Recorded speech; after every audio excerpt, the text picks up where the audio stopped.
Para esta ocasión vamos a estar revisando el tema de diuréticos de ASA. La información clínica de estos medicamentos está basada en las monografías de la FDA. Actualmente en el mercado tenemos únicamente 5 diuréticos de ASA aprobados por la FDA, los cuales son bumetanida, etacrinato de sodio, ácido etacrínico, furosemida y torsemida. Probablemente de los más conocidos es furosemida. Sin embargo, hay algunos más potentes. Por ejemplo, bumetanida es 40 veces más potente que la furosemida. Una vez sabiendo esto, vamos a pasar rápidamente a ver el mecanismo de acción, ya que todos comparten el mismo.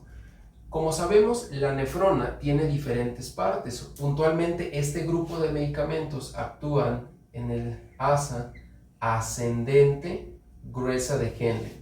Entonces, vamos a recordar cómo se da el proceso de filtración para poder integrarlo al mecanismo de acción de este grupo de medicamentos. La nefrona tiene una cápsula de Bowman, posteriormente un túbulo contorneado proximal, una asa delgada descendente de Henle, una asa ascendente gruesa de Henle, un túbulo contorneado distal y un túbulo colector. Dentro de esta cápsula de Bowman vamos a tener nosotros como una especie de entramado, como una especie de penacho de capilares, una red de vasos sanguíneos, un entramado de vasos que está dentro y es parte del proceso de la filtración. Nosotros vamos a ver cómo en las paredes que están en este entramado de vasos sanguíneos dentro de la cápsula de Bowman, en sus paredes hay una especie como de orificios o una especie como de aberturas bastante pequeñas que dejan pasar ciertas sustancias y ciertas sustancias no. Por ejemplo, nosotros tenemos una arteriola de llegada o arteriola aferente y una arteriola de salida o arteriola eferente. Si por esta arteriola de llegada llegaran, por ejemplo, proteínas que son bastante más grandes que los iones, estos no logran pasar por estas fenestraciones, entonces no logran fugarse y hacer el recorrido de la nefrona. Entonces, por lo tanto, nosotros no tendríamos de manera fisiológica o de manera normal la presencia de proteínas en la orina. Pero algunos componentes más pequeños, por ejemplo los iones, estos sí logran atravesar estas fenestraciones y comienzan el recorrido por el interior de cada una de las partes de la nefrona, por el interior de esa especie como de tubería que representa cada parte de la nefrona.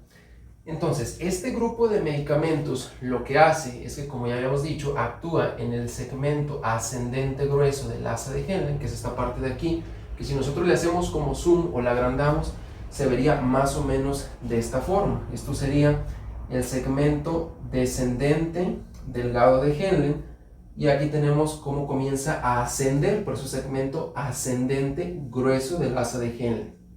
Entonces, lo que nosotros podemos ver es como las paredes de esta asa ascendente gruesa de Henle, de esta especie como de tubería, vamos a llamarlo entre comillas, está formada por células.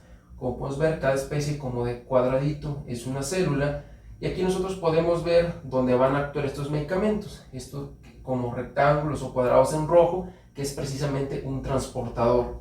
Alrededor de estas células que forman la pared de esta asa ascendente gruesa de Henle, tenemos vasos sanguíneos, que son los capilares peritubulares, ¿de acuerdo? Entonces, estos medicamentos actúan en este transportador, que se le conoce como NKCC2. La N es de sodio, la K es de potasio, C es de cloro, y 2, bueno, hace alusión a que son 2 iones de cloro. ¿Cuál es la función de este transportador de manera normal? Su función es meter. ¿Qué es lo que va a meter? ¿Qué es lo que va a ingresar? Lo que va a ingresar es un ion de sodio, un ion de potasio y, como vemos aquí, 2 iones de cloro.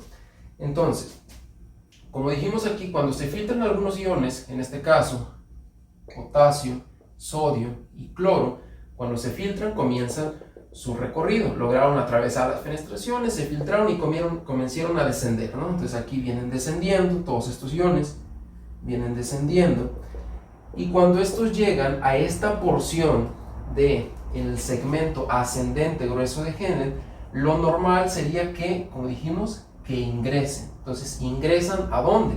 Al interior, al citoplasma de esta célula que forma la pared de ese segmento del asa de Henle. Entonces, en el interior o en el citoplasma de estas células quedaría un ion de potasio, uno de sodio y 2 de cloro. Una particularidad que tiene es que estas células que forman la pared de este segmento ascendente grueso de Henle son impermeables al agua. ¿Por qué? Porque como sabemos, el sodio es osmóticamente activo y normalmente a donde va el sodio va el agua también. Entonces lo normal sería pensar, bueno, si está ingresando sodio al interior de estas células, pues pudiera ser que ingresara también agua. No, estas células son impermeables al agua, entonces únicamente lo que ingresa a su interior, a su citoplasma, que ya posteriormente puede reabsorberse a los vasos sanguíneos o no, ya va a depender, lo que ingresa son únicamente los iones, el sodio, el potasio y los 2 iones de cloro. Eso sería en condiciones normales. Pero ¿qué pasa? Nosotros al paciente le damos alguno de estos medicamentos pertenecientes a los diuréticos de ASA, y ¿qué es lo que ocurre? Nosotros bloqueamos el transportador. No es que se bloquee totalmente, sino que se reduce en un porcentaje muy alto la cantidad de iones que logra ingresar aquí al citoplasma de esta célula.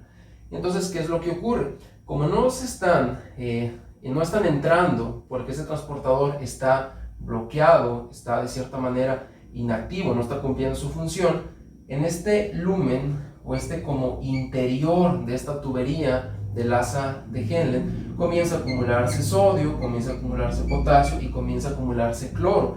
Y como sabemos, el sodio es osmóticamente activo. Entonces, cuando el sodio comienza a acumularse, se lleva consigo el agua. Entonces, eso es lo que da ese proceso o el proceso que se da para que se dé ese efecto de que el paciente orine mucho, porque tenemos un montón de sodio que no está entrando de manera normal aquí al interior de estas células. Entonces, como no está entrando, se está quedando en el lumen, se está llevando el agua, por ese efecto la está trayendo, por ese efecto osmóticamente activo. Entonces sigue el recorrido el sodio completamente, y cuando llega al túbulo colector, el túbulo colector también tiene cierto grado de reabsorción del agua por el efecto del ADH.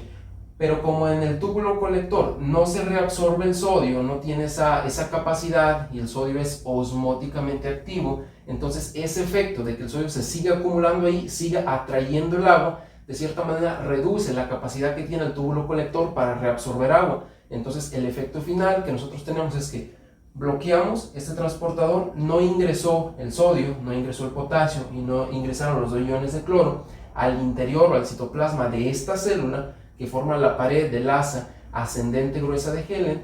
Se siguió el recorrido de estos iones por todas las partes de la nefrona, llegó al túbulo colector. Entonces, este efecto del sodio y que en el túbulo colector no se reabsorbe el sodio, entonces eso hace que se reduzca el efecto que tiene el túbulo colector para reabsorber agua. Entonces hace que el paciente orine mucho, y en esa orina el paciente tiene concentraciones de sodio, potasio y de cloro. Ese es de manera general el mecanismo de acción de estos medicamentos.